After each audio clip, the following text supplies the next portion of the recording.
What is poppin', everybody? It's the Saber 594 here with a new deck profile for the standard format. We're going to be looking at a deck based on one of my favorite starters today, Torterra from Brilliant Stars. So both the Turtwig line and the Piplup line are tied for me as my favorite starters from DP. Some of my favorite starters, period. Piplup is definitely more popular than Turtwig in general as a Pokemon, not just as a starter. But Torterra, of course, is pretty cool, pretty underrated. And this Torterra card from Brilliant Stars can't be decent too as a TCG card. I wasn't very positive with it in my review in Brilliant Stars, and I stand by it. It's a decent card as a stage 2 is as good as it's going to get, as they're going to give us. It's not going to be top tier though, but we can still use it and try and do okay. So it's definitely a lot stronger than the Sun and Moon Torterras, which I actually wanted to use back then too. I tried and tested with them, but it was just too slow, too inconsistent. That's why you guys never saw any deck for them. Needed a lot of energy, those guys. Both the Ultra Prism one and the Forbidden Light one, 180 HP, could do a lot of damage for 4 energies, but you just couldn't power up that guy in time, and he was going to die in one shot anyway. Now this one from Brilliant Stars is stronger, more HP, 190, as good as they're going to give us. And Evo Press needs 2 energy as opposed to 4. It's a lot more manageable. Now the problem is that you still need a grass and a colorless to make this attack. So we can't use the new Turbo DC energy or the Twin DC energy to instantly power it up. So this is going to be a bit unfortunate. But because of the nature of the attack, we're going to have to run a bunch of other Pokemon anyway. So Cherrim can help with the energy acceleration. But for this guy's attack, Evo Press, you do 50 damage for each evolution Pokemon you have in play. So it's very similar, if not basically almost the same with Nidoqueen from Team Up, another stage 2 that I really liked and used a lot back then. So I know from using that deck that you won't really be able to get the maximum plus because your opponent is going to be getting knockouts every turn more than likely. So you're never going to be able to have 6 evolved Pokemon out and do the 300 damage. You know, they're going to knock out, you have to play a new Pokemon, it's going to be basic. You won't be able to evolve it in the same turn. But if we can still do like 250 or 200 for 2 energy, it's still going to be strong enough, put the pressure on big Pokemon. So this is basically what we're going to base our deck around is this attack that Torterra can use. Hammer In is not a very good attack, although I guess it can't come up. I mean, if you can slowly or quickly power up this dude with Cherrim, you don't have any other Pokemon. I guess in a desperate position, you're going to do more damage with Hammer In than Evo Press. But for the most part, Evo Press is the attack we're going to use. So we need a lot of evolution Pokemon. That's basically the plan. The first partner for Torterra to do this is going to be Cherrim with Spring Bloom. As often as you like, you can attach a grass energy from your hand to one of your Pokemon. They're not a special Pokemon with a rule box. So this is like Emboar, Magnezone, whatever other energy acceleration Pokemon we've seen over the years, Blastoise, giving you that unlimited energy acceleration from the hand. So it's going to solve this guy's problem of when he dies and we need to use a new one, I can just instantly attach 2 energies on it with Cherrim. And it's actually sort of nice. This is a Sinnoh Pokemon too. This guy's a Sinnoh Pokemon. This deck is very, very Sinnoh for sure. So Cherrim is a necessary partner in my opinion. And the other evolution Pokemon we're going to get out is Bibarel. I only have one of these guys, but it's going to do the job. With Industrious Incisors, you can draw until you have 5 cards in hand, just like Octillery, just like Silvally GX. Very good draw power for sure. And it's a regular Pokemon too, so I don't have to worry about, you know, my opponent getting an advantage by killing like a V that would do this trick and getting extra prizes. So this is going to be a full-fledged anti-meta rogue deck, all regular Pokemon. Now, I guess the other benefit Torterra has to be a little bit good is this Grotto Stage 1, probably the best card in this deck because of its ability, Sun-Drenched Shell, Once during your turn, you can grab a grass Pokemon and put it into your hand. This can be basic, this can be evolution.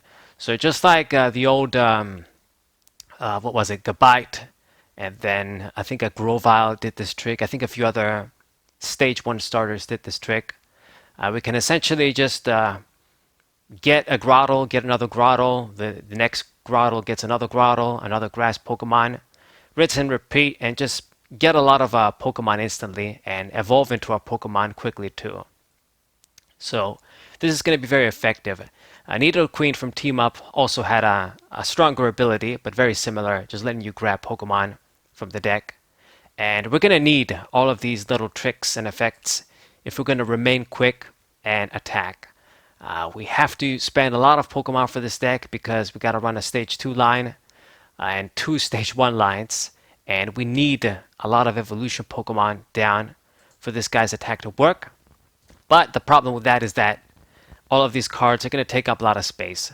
So I have 19 Pokemon over here.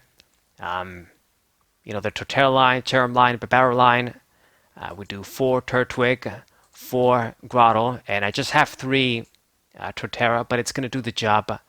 Most people will probably run 4. And then we do 3 and 2 of the Cherrim, and then 2 and 1 for the Babaro line. Some of these basic Pokemon are going to be sacrifices, unfortunately, but that's the reality of this deck. Somebody's going to have to stay in the active position and get KO'd while I'm setting up and trying to evolve these Pokemon. And this is basically it. There's no more space for any other Pokemon. I don't want to put stuff in like Mew or Jirachi, support Pokemon that can work in the active position, or Snorlax, but they can't really evolve. So if I switch, if I'm ready to attack, or if my opponent just plays around those Pokemon and target my bench, then they're kind of stuck and we can't really evolve them. So I decided against it. Babaro is going to give us that draw power and consistency, and Grottle, they should help me out set up without the need of those Pokemon. And we have a lot of trainers and supporters to help us set up, hopefully. It's still going to be difficult. But this is the Pokemon line. Now for the trainers, we max out the level ball. This card is great in this deck because it can get all of the small guys. It won't be able to get Grottle, but just getting the small guys is good enough to max this out. We have plenty of small Pokemon, and Turtwig just barely is searchable too with 80 HP. So, gotta run it. Quick ball, I do, or I don't actually. I took it out. But anyway, the point is that quick ball, you have to pay a cost, and if we're going to get basic Pokemon, all of these guys are small, so level ball is better. We do 3 evolution and sense. This is important to get evolution pieces, get the Grottle, and then Grottle can get the rest of the guys. We can also get Babaro and start drawing cards that way, and remain competitive and quick. Like, we need to be drawing cards and just proceeding with the setup if we're gonna be able to accomplish anything with this deck. And then I do 1 energy search too for a little bit of energy grabbing from the deck. It's nice. I wish this was Professor Letter, but it's not. It's just another search card. This guy does need 2 energies, and if I have Cherrim out and I don't have the energies, we can't power him up. So getting the first one powered up, even without the Cherrim, is probably doable. The problem is that after your opponent start attacking and KOing you guys, you won't be able to keep powering them up turn after turn. You need that energy acceleration. So this is why Cherrim is important. This is why having the energies is important. And energy search is going to help us with that. Speaking of energies, I have 1 energy retrieval too. It makes sense, a little bit of recovery, and if I have to discard a few energies, I don't have to worry too much if I know that this is in the deck somewhere. It's good. When you're running energy acceleration Pokemon like Cherrim, a card like this makes sense. So just 1 copy should do the job. Next up, we have Rare Candy. Only 1 Rare Candy, believe it or not. Unlike other Stage 2 decks, we do aim to get the Grottles out and just get that sort of what's the word? Just evolve through Torterra through this method. More Stage 1s, slowly and manually just get through the stage 2, the last evolution, and not over rely on rare candy. I want to get the Grottles out to search more Pokemon and get that sort of, I guess, combo setup going with Grottle's ability. I'm thinking of a different word here, but you guys get the idea. But the one rare candy is still good if you want to get into a Torterra super quick and just attack. It's a nice card to have. I mean, it helps too because, I mean, if I had to max out rare candies in this deck and max out all of these Pokemon and stuff, there would be like virtually no space for anything. So one rare candy should be good. We do one Pokegear to help me grab supporters from the deck. We have a lot in this deck, so this is nice card to have for sure. One ordinary rod. Most people that would use this deck would probably run a lot more of this or just have some sort of other recovery in the deck. But the way I run my deck, I just barely have space for one of these. So it should do the trick. I mean, if our Pokemon just start dying out and the opponent is getting a lot of advantage, I mean, it's a wrap. The game can't really drag that much, so that I'll need to use multiple of these. If I have to, then it's over anyway. I don't really know how to explain it, but that's how I see it. And there isn't much space anyway. You have to sacrifice other stuff that I don't want to get rid of. Okay, we do double switch. I like having switching cards, and in this deck, it's important because of this guy's huge ass retreat. The Barrel's big retreat. Cherrim is okay. Well, actually, it does have 2 retreat too. Man, I can't believe it. It should have had 1 with 80 HP. But anyway, and I guess I forgot to mention too, Level Ball can search Cherrim too, which is good. It's actually very good. Another major help. But yeah, big retreating Pokemon. Switch is going to help. So just 2 should be good enough. Stadium of choice is going to be Path to the Peak, 2 of this, and 1 Turffield Stadium. Turffield Stadium is nice because it can act like an evolution in sense, so it's like a 4th evolution in sense that can also be a counter stadium. You can do more of this if you want to, but I really want to take advantage of Path to the Peak. This card is basically the only major advantage that regular Pokemon have in the game right now, is that this is going to stop a lot of the rule box Pokemon. That's about it. So if I'm using a regular deck with regular Pokemon, I want to exploit this card if I can. So 2 of this for our counter stadium and Turffield. Turffield Stadium should do the job. Now the last item card, where are you? There you are. It's the Choice Belt. Just barely have space for one of these, but giving us that 30 extra damage on V Pokemon is powerful. I mean, if I can do like 280 or 230 with this effect, it just means more one-hit KOs, precise one-hit KOs on big Pokemon. And Torterra is going to appreciate that. So 1 of this, use it at the right time. Can't really have space for more. Otherwise, you're going to be bricking. So, I mean, I definitely would like to run more if I could. It's a helpful card for sure, but we just can't afford that. So 1 hopefully does the trick. Make sure you don't waste it. Alright, and then the last thing is the supporters. Some standard stuff, but we have some new additions. First of all is the Marnie, max it out. Just the best general supporter that offers a little bit of disruption too. Shuffle and draw. I would like Cynthia back, but this is going to do the trick for now. We do double Oak. Don't want to do more than 2 of this card because we can't really afford to be discarding our resources and our evolution pieces. We would rather just do straight draw or shuffle and draw so that we can keep our cards and get them when we need them. But sometimes this card is good, of course. It's draw 7, get rid of some useless shit you don't need, and then just take the opportunity to get a lot of cards. So 2 is a good amount. I don't want to go more than 2. 1 is too few, but more than 2 might be too much. Then you're kind of forced to use it. We do 1 Schoolgirl. I actually really like this card because basically at the start of the game, it's just going to be a nice straight draw 4 with no cost. And if my opponent is at 4 or 2 prizes, then she's still useful. I can still draw 4. So just one tech copy is nice.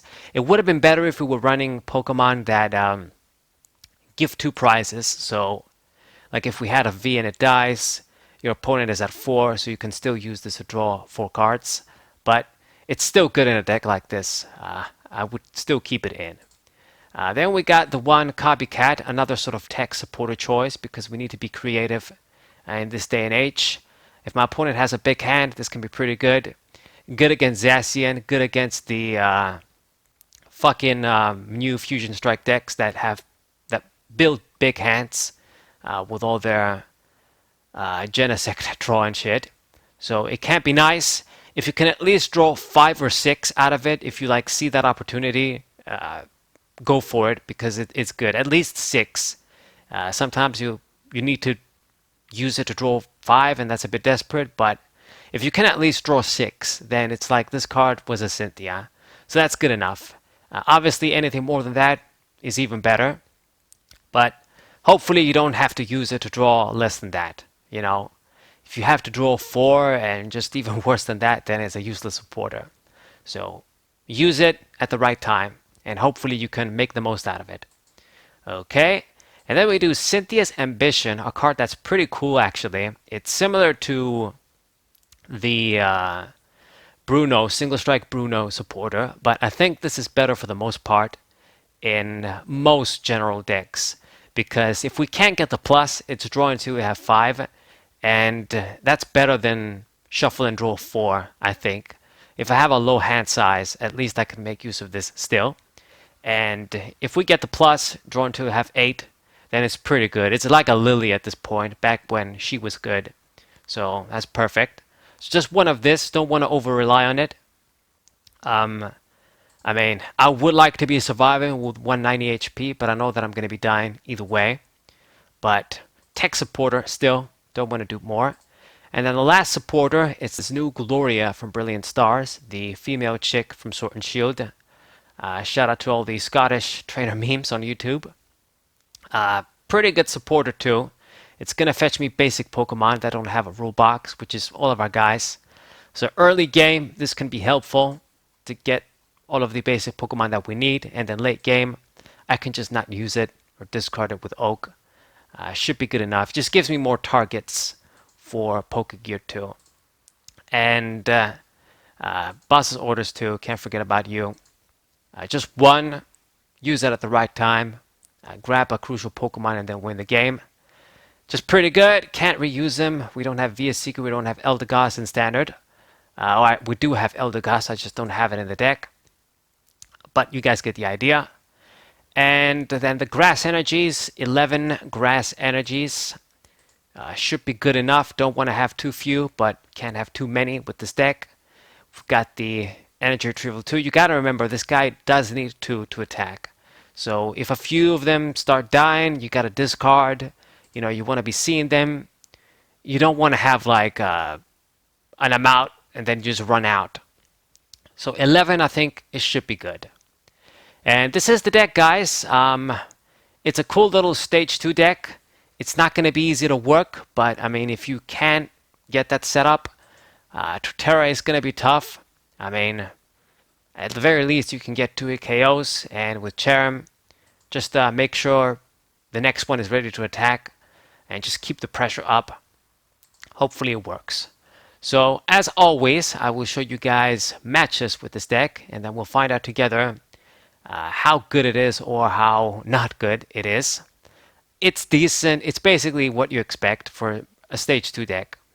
It can work. It's going to be solid here and there. It's going to be fun. It's going to be cool when you can pull some sweet wins. But it's not going to be top tier. Regular Pokemon cannot be top tier with the circumstances of today. And I think I'm going to make a whole video on that because it's a pretty good topic. I've made other videos like that in the past, but I'm going to do a really comprehensive one so that people understand why regular Pokemon just cannot be top tier. It's very difficult. They have to go out of their ways, the creators, to make them top tier if they want to. Just like with Greninja Break back in its day. And that's about it. But for the most part, they're just going to be like tier 3 decks. So that's the deck. See you guys at the matches. Subscribe to the channel, leave a like, share this video with your friends, and I'll see you guys next time. What